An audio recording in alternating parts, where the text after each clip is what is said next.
കൂട്ടുകാരെ കേട്ടിടാം നന്മയാം വാക്കുകൾ, ചേർന്നിരിക്കാം കൂട്ടുകൂടാം നന്മ തൻ വഴികളിൽ.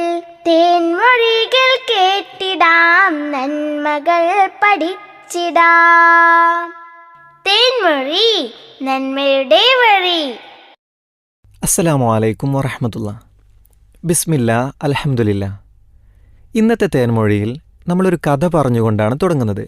എല്ലാ കൂട്ടുകാരും ശ്രദ്ധിച്ചിരിക്കണം, കേട്ടല്ലോ. കഥ എന്താണെന്ന് വെച്ചാൽ, ഒരു കിണറ്റിൽ കുറേ മത്സ്യങ്ങളുണ്ടായിരുന്നു, മീനുകൾ. അങ്ങനെ ഇവരാ കിണറ്റിൽ സന്തോഷിച്ച് ആഹ്ലാദിച്ച് ആ കിണറ്റിൽ അങ്ങനെ ജീവിച്ചുകൊണ്ടിരിക്കുകയാണ്. അങ്ങോട്ടും ഇങ്ങോട്ടും നീന്തി പരസ്പരം കളിച്ച് ചിരിച്ചൊക്കെ ജീവിക്കുകയാണ്. അങ്ങനെ ജീവിക്കുന്നതിനിടയ്ക്ക് ഒരു ദിവസം അവരുടെ ആ കിണറ്റിലേക്ക് ഒരു തവള യാദൃച്ഛികമായി വരികയാണ്. തവള എന്ന് പറയുമ്പോൾ നമുക്കറിയാലോ, തവളക്ക് വെള്ളത്തിലും ജീവിക്കാൻ കഴിയും, കരയിലും ജീവിക്കാൻ കഴിയും, അല്ലേ? അങ്ങനെയുള്ളൊരു തവള ആ കിണറ്റിലെത്തി. അപ്പോൾ അവർ തമ്മിൽ പരസ്പരം പരിചയപ്പെട്ടൊക്കെ ചെയ്തു. തവള ആ മത്സ്യങ്ങളെ പരിചയപ്പെട്ടു, മത്സ്യങ്ങൾ തവളയൊക്കെ പരിചയപ്പെട്ടു.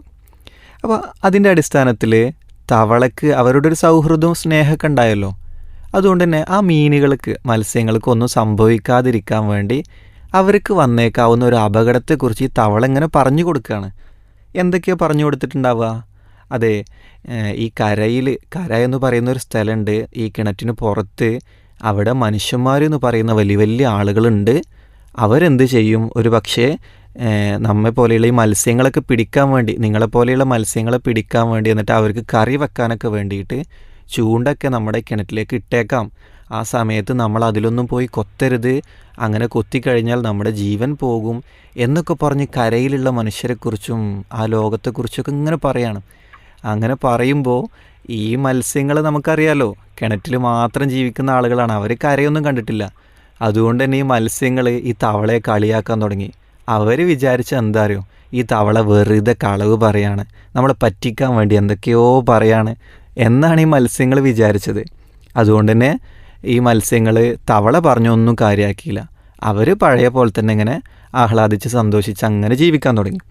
അങ്ങനെ ഇരിക്കെ ഒരു ദിവസം ഈ തവള പറഞ്ഞ് സംഭവിച്ചു. എന്താ സംഭവിച്ചത്?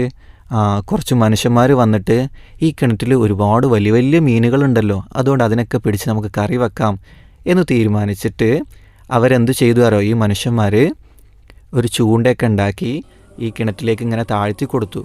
അപ്പോൾ ഈ ചൂണ്ടയുടെ അറ്റത്തുള്ള കൊളുത്തിൽ എന്ത് ചെയ്തിട്ടുണ്ടാവും? മീനുകൾക്ക് ഇഷ്ടമുള്ള എന്തെങ്കിലും പുഴുക്കളോ മണ്ണിരയോ ഒക്കെ വെച്ചിട്ടുണ്ടാവും. അപ്പോൾ ഇതൊക്കെ ഇങ്ങനെ കണ്ടിട്ട് നേരത്തെ തവള പറഞ്ഞതൊന്നും കേൾക്കാതെ ഈ മത്സ്യങ്ങൾ വന്ന് എന്ത് ചെയ്തു? ഈ ചൂണ്ടയിൽ കൊത്തി. ചൂണ്ടയിൽ കൊത്തിക്കഴിഞ്ഞാൽ പിന്നെ എന്താ സംഭവിക്കുക നമുക്കറിയാലോ, അല്ലേ?